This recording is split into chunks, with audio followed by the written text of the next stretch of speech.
Welcome to NML news channel. ఉద్యానంలో కొబ్బరి ఎదిగేట్టు ఎయిర్పోర్టు ఎదగాలి. కేంద్ర మంత్రి కింజరాపు రామ్మోహన్ నాయుడు పలాసలో నిర్మించ తలపెట్టిన విమానాశ్రయానికి సంబంధించి అవగాహన సదస్సులో కేంద్ర పౌర విమానయాన శాఖ మంత్రి కింజరాపు రామ్మోహన్ నాయుడు పాల్గొన్నారు. ఆదివారం నాడు పలాసలోని రైల్వే గ్రౌండ్స్లో జరిగిన అవగాహన సమావేశంలో మంత్రి అచ్చెన్నాయుడు, స్థానిక ఎమ్మెల్యే గౌతు శిరీష, జిల్లా అధికారులతో కలిసి కేంద్ర మంత్రి పాల్గొన్నారు. తొలుత విమానాశ్రయ నిర్మాణ ప్రాంత వాసులతో మాట్లాడారు. వారి సమస్యల్ని అడిగి తెలుసుకున్నారు. విమానాశ్రయ ఏర్పాటుకి వారి సూచనల్ని అడిగి తెలుసుకున్నారు. ఈ సందర్భంగా మందస మండలం బిడిమి, మెట్టూరు, చీపురుపల్లి, బేతాలపురం, లక్ష్మీపురం తదితర గ్రామాల నుండి ప్రజలు పాల్గొని తమ వాదనని వినిపించారు. అవగాహన సదస్సుకు హాజరైన వారందరూ ముక్తకంఠంతో తమ సమ్మతిని తెలిపారు. ఇదే నేపథ్యంలో తమ భూములకి అందించే రేటు విషయంలో స్థానికంగా ఉపాధి 100% భూమిని కోల్పోయే వారికి అందించాల్సిన అదనపు సహకారం వంటి విషయాల్ని సమావేశం దృష్టికి తీసుకొచ్చారు. సర్వే విషయంలో కూడా ఏ గ్రామంలో ఎంత మేర భూమి అవసరం ఉన్నది అన్న విషయంలో కూడా స్పష్టత ఇవ్వాలని కోరారు. గ్రామస్తుల వాదనని నిశితంగా విన్న కేంద్ర పౌర విమానయాన శాఖ మంత్రి వాటిని నమోదు చేసుకున్నారు. అనంతరం అవగాహన సదస్సులో రామ్మోహన్ నాయుడు మాట్లాడారు. మొన్న జరిగిన ఎన్నికల తర్వాత కూటమి సర్కారుకు స్పష్టమైన మెజార్టీతో బాధ్యతని అప్పజెప్పారని, అంతే స్థాయిలో ఎంపీలను ఎన్డీఏకి ఇవ్వడంతో కేంద్ర మంత్రి పదవి తనకి లభించిందని అన్నారు. నాకు పదవి వస్తే జిల్లా మొత్తం సంబరాలు చేసుకుంటే ఆనందం వేసిందని అన్నారు. అధికారులు వెళ్తే వాళ్ళందరికీ కూడా తిరిగి పంపించే ప్రయత్నం చేశారు. భూమి ఎక్కడికైనా ఎవరైనా జేబులో పెట్టుకొని తీసుకెళ్లే పరిస్థితి ఉంటుందా? మీరే చెప్పండి. భూమి అక్కడ ఉన్నదే, మీ భూమి, మీ హక్కుతో ఉన్నటువంటి భూమి. కేవలం సర్వే చేయడానికి ఎక్కడ నుంచి ఎక్కడ వరకు మనకు రన్వే వస్తుంది, బిల్డింగ్లు ఎక్కడ వస్తాయి, మనకి ఎంత ప్రాపర్టీ మనకు కావాలి, వీటన్నింటినీ కూడా సర్వే చేయడానికి ముందు పంపిస్తే అవగాహన వచ్చిన తర్వాత అందరూ కూడా మళ్ళీ గ్రామాల వరకు వచ్చి గ్రామాలలో ఎక్కడ ఏ రైతులు ఉన్నారో వాళ్ళందరితో కూడా మాట్లాడే ప్రోగ్రామ్ ని మేమందరం కూడా చేసుకున్నాం. కానీ అది రాలేదు. దానికి బదులు ఈ రోజు అవగాహన సదస్సు మీ అందరి కోసం మేము పెట్టాం.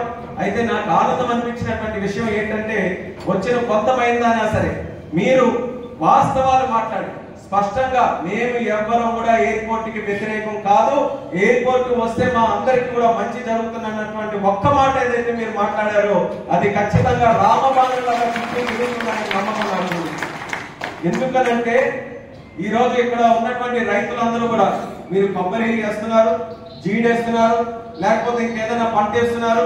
మరి ఇవన్నీ వేసినటువంటి రైతులు మీరందరూ కూడా ఆలోచించాల్సింది, మీ పిల్లల్ని మీరు కొబ్బరి చెట్టు ఎక్కిస్తున్నారా, స్కూల్కి పంపిస్తున్నారా? ఒకసారి ఆలోచించండి. మీ పిల్లలందరినీ కూడా ఈ రోజు చక్కగా స్కూల్కి పంపించి ఇంజనీరింగ్ చదివిస్తున్నారు, డిగ్రీలు చదివిస్తున్నారు. ఎందుకని? తిరిగి మళ్ళీ వచ్చి మన పొలంలో ఉండాలని కాదు, వాళ్ళు కూడా మంచిగా ఉద్యోగాలు చేయాలని.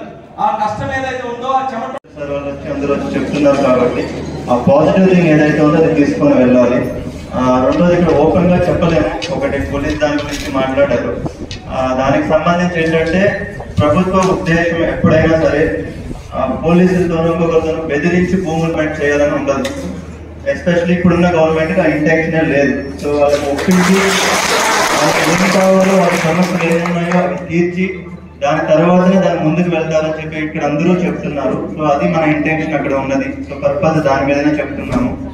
ఈ మాట నేను ఏదో పోలీస్ ఆఫీసర్ గా చెప్పట్లేదు. ఒకనొక స్టేజ్ లో మా ల్యాండ్ కూడా ఒక డెవలప్మెంట్ ప్రాజెక్ట్ లో లూజ్ అయిన వాళ్ళమే, అక్కడ ఇచ్చేసిన వాళ్ళే. కాకపోతే అది ఎయిర్పోర్ట్ ఇలాంటి ఇండస్ట్రీకి సంబంధించి కాదు, ఇరిగేషన్ కెనాల్ కి సంబంధించి. సో ఆ బాధ ఎలా ఉంటుందో తెలుసు. బట్ అలాగని చెప్పి మనం ఇవ్వకపోతే ఆ డెవలప్మెంట్ అనేది జరగదు.